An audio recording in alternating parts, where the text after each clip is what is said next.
주님 안에서 은혜와 평강을 기원합니다. 김명재 목사입니다. 세상에서 가장 아름다운 것은 성경을 읽고 묵상하며 감격하는 모습입니다. 레위기 27장 성경 칼럼. 요절 8절 30절. 제목 11조에 대한 오해.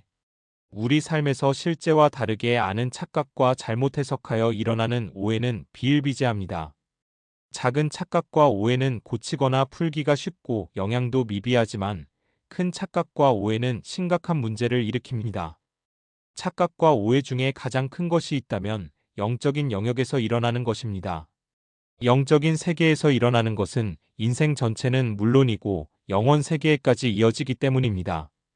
드디어 성경 66권의 책 중에서 난해한 내용으로 볼 때 상위에 랭크되는 레위기의 마지막 장에 이르렀습니다. 26장의 모든 규례를 서술한 후 27장의 서원에 관한 법을 추가적으로 부록처럼 기록했는데 두 장의 마지막이 똑같습니다. 26장 46절, 27장 34절. 서원이란 하나님의 정언적인 명령이 아니라 인간이 하나님 앞에서 자원하여 맹세하는 헌신의 행위입니다. 서원을 하지 않는 것은 죄가 아니나 서원하면 반드시 지켜야 합니다. 전도서 5장 4절부터 5절입니다. 내가 하나님께 서원하였거든 갚기를 더디게 하지 말라. 하나님은 우매한 자들을 기뻐하지 아니하시나니 서원한 것을 갚으라. 서원하고 갚지 아니하는 것보다 서원하지 아니하는 것이 더 나으니 만약 서원한 것을 성실히 지키지 못했을 때는 그에 따른 속죄제를 반드시 드려야 합니다. 레위기 27장에는 서원의 대상인 사람, 가축, 가옥, 토지 등을 사례별로 구체적으로 규정하고 있습니다. 특히 사람의 속정금을 남녀와 나이에 따라 다르게 책정하고 극빈자일 경우에는 제사장이 별도로 정한 것을 눈여겨봐야 합니다. 이것은 인간에 대한 하나님의 긍휼을 보여주며 하나님을 향한 인간의 자세는 정성이 가장 중요함을 알려줍니다.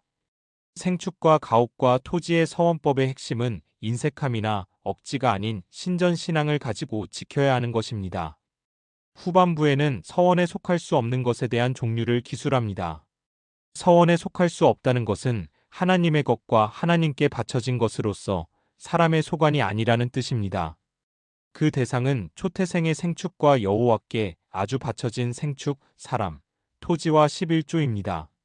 일단 하나님께 바쳐진 것을 다시 서원물로 사용될 수 없다는 것은 자기의 것이 아니기에 자의로 할 수 없다는 의미입니다. 이런 맥락에서 11조에 대한 인간의 착각과 오해가 엄청나다는 것을 목격합니다. 11조가 여호와의 것이라는 의미는 땅에 있는 모든 것이 여호와의 것이라는 뜻입니다.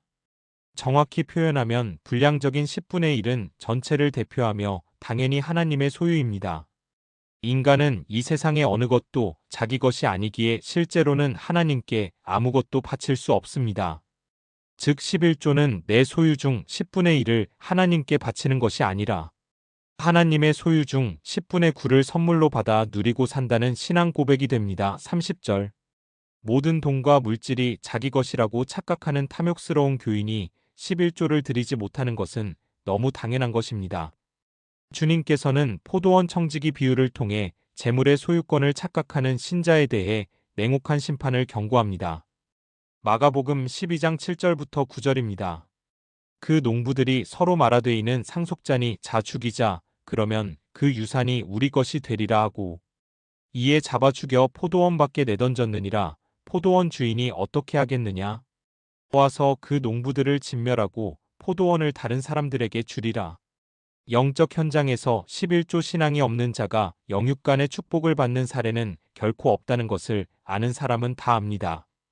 신약 성도는 말라기 3장 8절부터 12절에 나오는 하나님께서 정하신 구약의 11조 원리를 기본으로 배워야 합니다.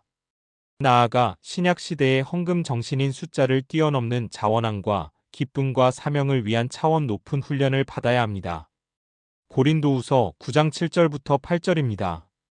각각 그 마음에 정한 대로 할 것이요. 인색함으로나 억지로 하지 말지니 하나님은 즐겨내는 자를 사랑하시느니라. 하나님이 능히 모든 은혜를 너희에게 넘치게 하시나니 이는 너희로 모든 일에 항상 모든 것이 넉넉하여 모든 착한 일을 넘치게 하게 하려 하심이라.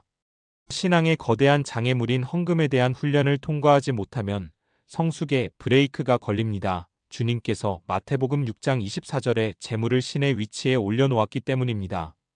그러나 하나님께서 정해주신 원리를 어기면 큰일이라는 점을 인식하면 변화가 옵니다. 인간은 죽음 앞에서 하나님과의 관계와 내세의 갈 곳만 남습니다. 이 산맥을 늘 의식하여 주님께서 보장하는 강건과 형통과 부요의 축복을 받으시길 원합니다.